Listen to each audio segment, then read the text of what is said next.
De este disco es nada menos que el maestro José Asunción Flores. Fue uno de los más grandes compositores que tuvo el Paraguay. Pero como Flores no escribió para guitarra, me resulta imposible ponerlo en este disco. Igualmente decidí componer una obra en homenaje a él, usando citas de él, y también es una suerte de biografía de él en música, ¿verdad? La titulé Flores de Guarania, es una sonata para guitarra, tiene tres partes y como que las tres partes van describiendo su vida y en las tres se encuentran diferentes citas a composiciones famosas de él.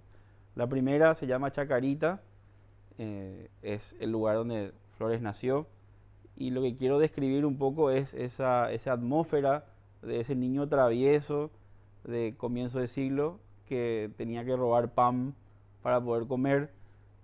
Muchas veces Flores fue de castigado, fue mandado apresado y para corregirlo entró a la banda de policía para que pueda hacer algo que sea, que esté bien visto, ¿no?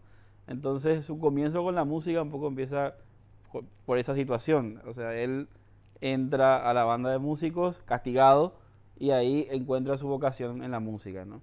Entonces, este primer movimiento describe ese correteo, o sea, van a ver que van a escuchar muchas notitas que están como yendo y viniendo.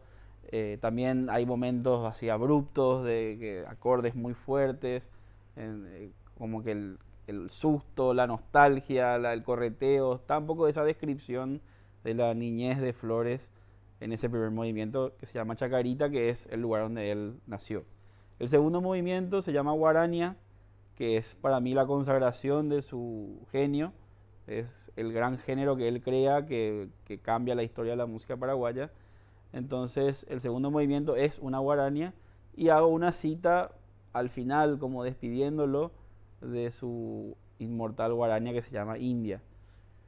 En el tercer movimiento, el final, se llama Outava, que significa lo que vendrá.